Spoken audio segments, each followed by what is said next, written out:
Madam കുറച്ച് വെള്ളം തരാവോ? ഞാൻ ഇതുവരെ പോയിക്കൊണ്ടിരുന്ന പെട്ടെന്നൊരു തലകർക്കവും ക്ഷീണവും.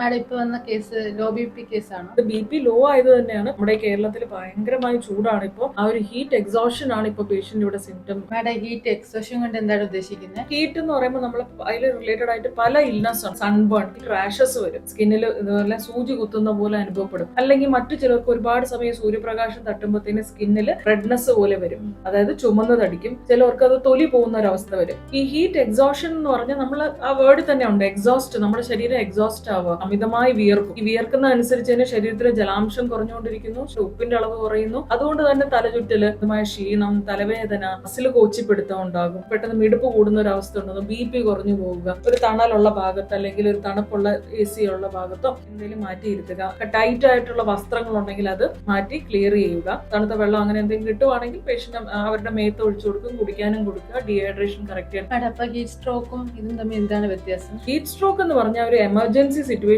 ആണ്. പേഷ്യന്റിന് മരണം വരെ സംഭവിക്കാൻ സാധ്യതയുണ്ട്. അമിതമായ ഈ ചൂട് കാരണം ശരീരത്തിലെ ഉള്ള ഡീഹൈഡ്രേഷൻ അവർ കറക്റ്റ് ചെയ്യുന്നില്ല. ഈ ഒരു ചൂടിൽ തന്നെ അവർ കണ്ടിന്യൂസ് ഇതുപോലെ വർക്ക് ചെയ്തുകൊണ്ടിരിക്കുകയാണെങ്കിൽ അവരുടെ ഒരു കോൺഷ്യസ്നെസ് ചിലപ്പോൾ ഡിസ്റ്റർബ് ആയി വരാം, ബോധക്ഷയം വരാം, ബോഡി ടെമ്പറേച്ചർ, മറ്റു കാര്യങ്ങളിലൊക്കെ നമ്മൾ അമിതമായി വിയർക്കാണ്. ഈ ഒരു കേസിൽ അവർ വിയർക്കത്തില്ല. ശരീരത്തിലെ ടെമ്പറേച്ചർ 103-104 ഡിഗ്രി എന്നുള്ള രീതിയിൽ ചൂടായിരിക്കും. ശരീരം മൊത്തം റെഡ്നെസ് കൂടും. ചിലപ്പോൾ ഇവർക്ക് ഒരു അപസ്മാരം, ഫിറ്റ്സ് പോലെ വരാനും സാധ്യതയുണ്ട്. അതുകൊണ്ട് തന്നെ എത്രയും പെട്ടെന്ന് അടുത്തുള്ള ഹോസ്പിറ്റലിൽ എത്തിക്കേണ്ടതാണ്.